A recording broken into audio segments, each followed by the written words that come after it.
Oi meninos, tudo bem com vocês? Hoje eu tô gravando a nossa primeira videoaula dos 7º anos e é um tema que eu gosto muito, então eu espero que vocês gostem também. Além de ser um tema que eu gosto muito, tem tudo a ver com o momento que a gente está vivendo agora. O tema da aula de hoje é vacina.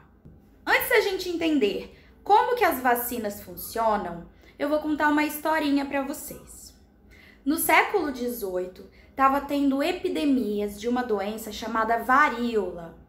A varíola é uma doença que causa febre, vômitos e ela causa também algumas feridas na pele. São feridas bem feias, algumas úlceras. E essas feridas, elas liberam um líquido cheio de vírus. Era uma doença grave, podendo levar até a morte. No meio dessa epidemia, observaram que as vacas tinham uma doença parecida com a varíola bovina. As vacas, elas tinham algumas feridas, principalmente nas tetas. E outra observação feita pela sociedade na época é de que as pessoas que trabalhavam diretamente com essas vacas, ordenhando as vacas, elas também ficavam com algumas feridas na mão. E essas pessoas não contraíam a varíola. Então, existia um pensamento popular na época que era de que quem contraía a varíola bovina não contrairia a varíola. Um cientista da época chamado Edward Jenner resolveu testar esse pensamento popular, ou seja, testar uma hipótese. Hipótese essa de que pessoas que manipulavam vacas e contraíam a varíola bovina não iriam contrair a varíola humana.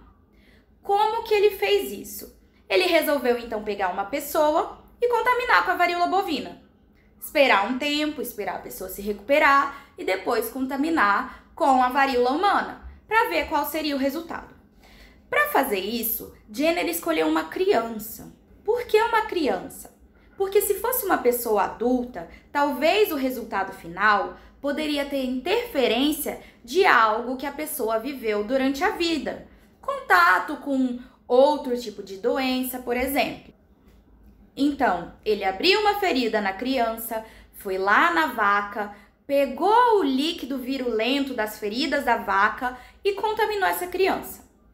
A criança teve sintomas da varíola bovina, ou seja, feridas, um pouco de febre, mas algo bem mais leve do que a varíola humana.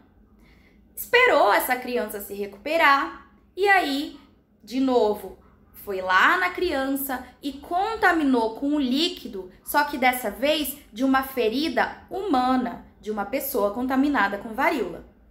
E o que aconteceu foi que essa criança não teve a varíola. Aquela hipótese inicial foi corroborada, foi confirmada com evidências científicas.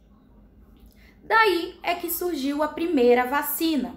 Aliás, o nome vacina vem do latim vaccinum, que é de vaca. Mas o que aconteceu? Por que essa criança contaminada com a varíola bovina não teve a varíola humana?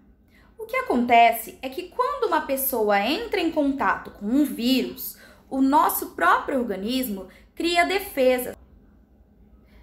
O que aconteceu então para que essa criança contaminada com a varíola bovina e outras pessoas, porque depois isso acabou sendo utilizado como uma prevenção para essa doença, não se contaminassem com a varíola humana?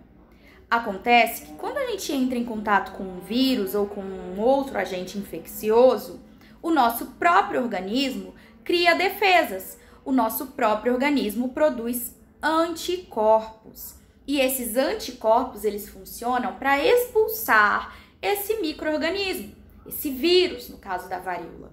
Então, quando a criança entrou em contato com a varíola bovina, o organismo dela criou anticorpos.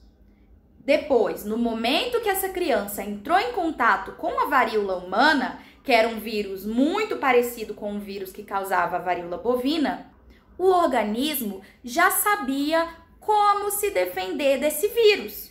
E é exatamente assim que as vacinas de hoje funcionam. A vacina nada mais é do que uma versão mais fraca dos vírus causadores da doença, das bactérias causadores da doença, que apesar de serem mais fracos, são capazes de fazer com que o nosso organismo crie defesas, para que quando a gente entre em contato com o vírus fortão lá, o vírus causador da doença, o nosso organismo já saiba como se defender. A gente vai entender isso bem melhor na próxima aula. Na aula de hoje, eu espero que vocês tenham compreendido o que é uma vacina. Nada mais é do que uma versão enfraquecida de um vírus, uma bactéria causador de uma doença. E que vocês tenham entendido também como a vacina foi descoberta. E que essa foi uma descoberta muito importante para a época. E até hoje é muito importante. Então, até a próxima aula. Tchau, meninos! E qualquer dúvida vocês podem me perguntar. Espero que tenham compreendido. E tô aqui sempre disponível no Google Sala de Aula. Tchau!